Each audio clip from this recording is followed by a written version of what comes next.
Did you know 72% of American parents say their kids learned a new word from a cartoon before they heard it in real life? Yeah.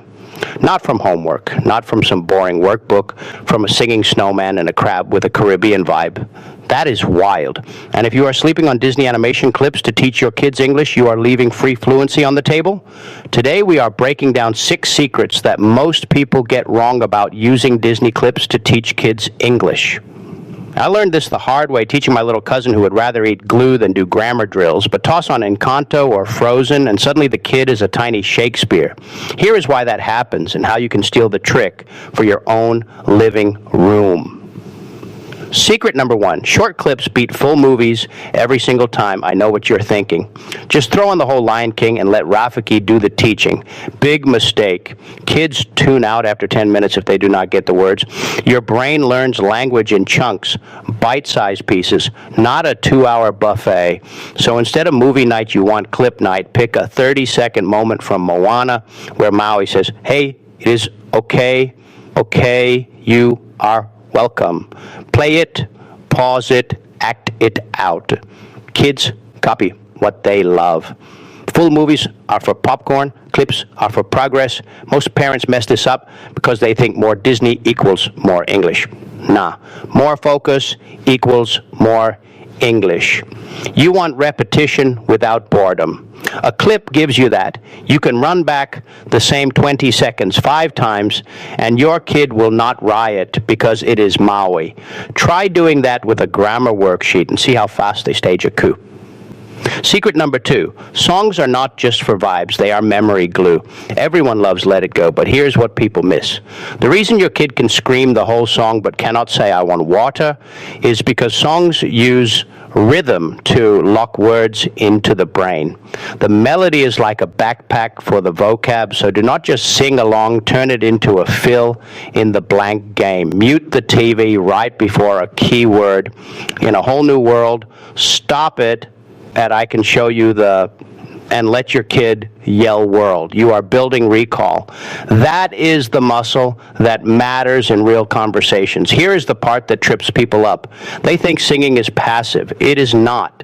If you are not pausing and playing with the lyrics, you are just karaoke night. No judgment if that is your vibe.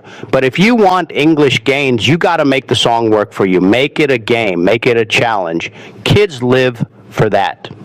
Secret number 3, stop translating every line. Let the visuals teach. This one hurts because we all want to help.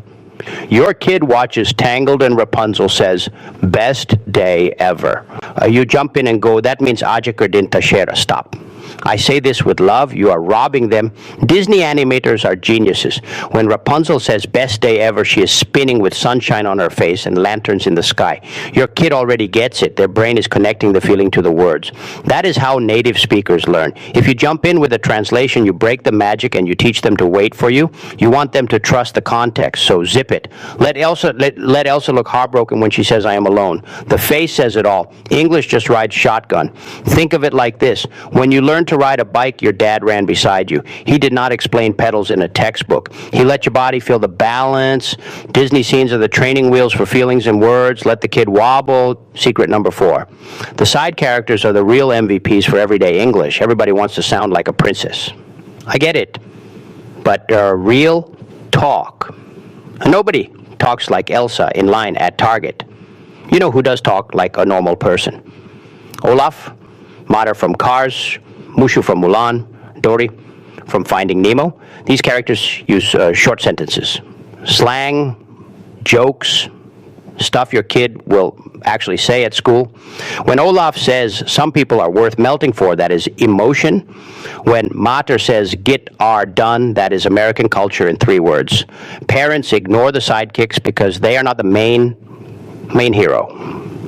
Huge L.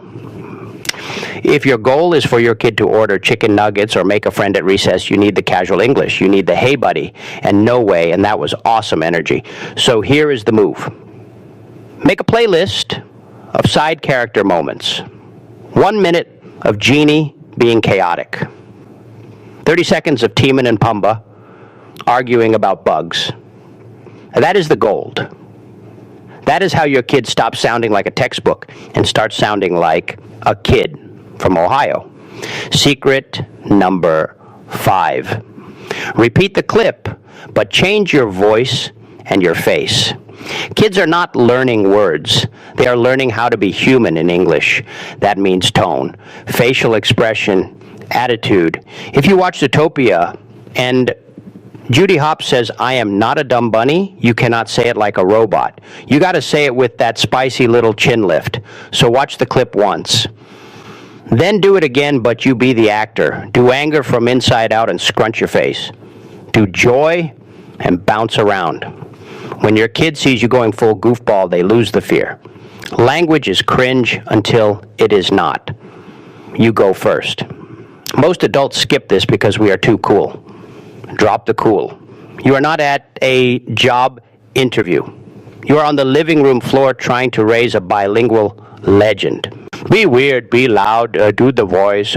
Your kid will copy you and suddenly they are not just saying the words, they are feeling them. That is fluency.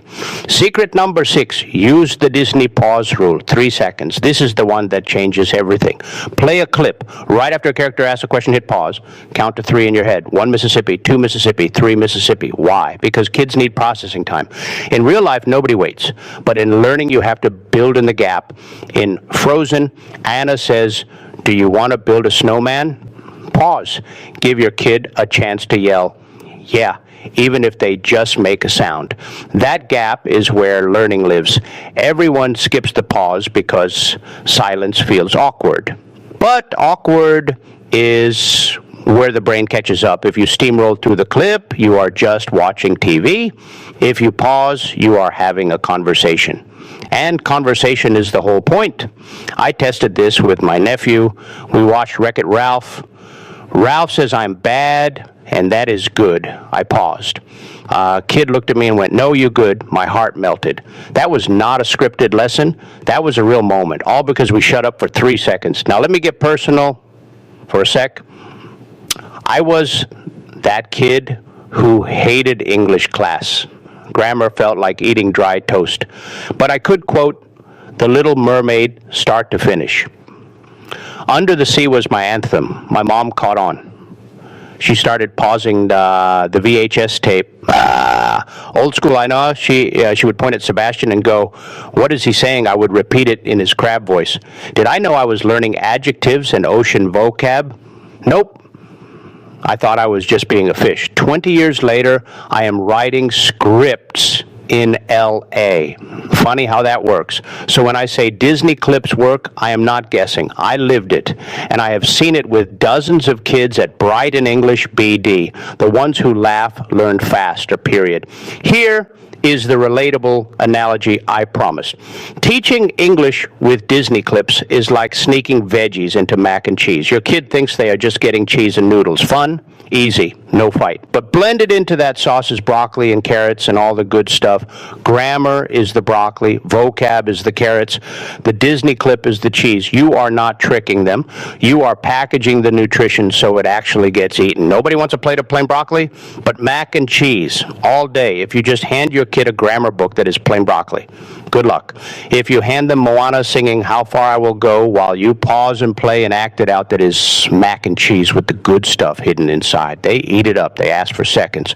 All right, Brighton English BD fam. Let me recap so your brain keeps it. 1.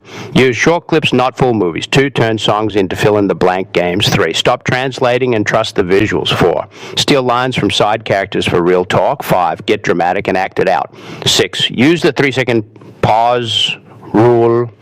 Do those 6 things and your kid will go from frozen to flourishing faster than you can say Hakuna Matata. But here is where most people drop the ball. They watch one video and think the work is done. Language is a sport.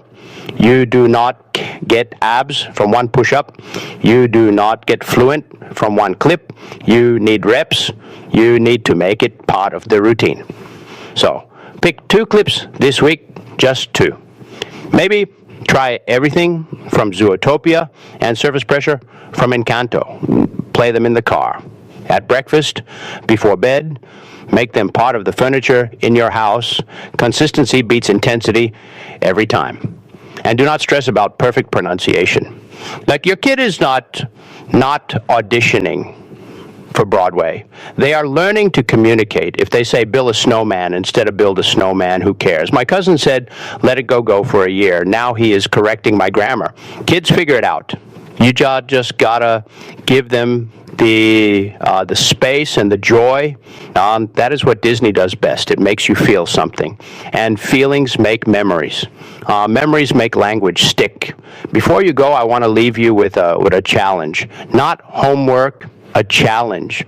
Tonight, find one 20-second Disney clip where a character asks a question. Could be Rapunzel, could be Miguel from Coco. Pause after the question, wait 3 seconds, see what your kid does. Do they answer? Do they giggle? Do they look at you like you grew a second head? Whatever happens, that is data. That is them processing English in the wild. Because at the end of the day, we are not raising walking dictionaries. We are raising humans who can connect, who can say, I am excited, I am nervous, I want to be your friend, and if a cartoon duck in a sailor suit can help with that, then sign me up. So here's my question for you, and I want you to drop your take in the comments. Do you think schools should replace half of their English textbook time with Disney animation clips? Or is that just taking the easy way out? Are we raising smarter kids or just kids who can sing but cannot spell? Fight it out below. I am grabbing popcorn. And if you want us at Brighton English BD to break down your favorite Disney clip line by line, comment the movie and the scene. We will make it into the next lesson. See you in the next one, fam.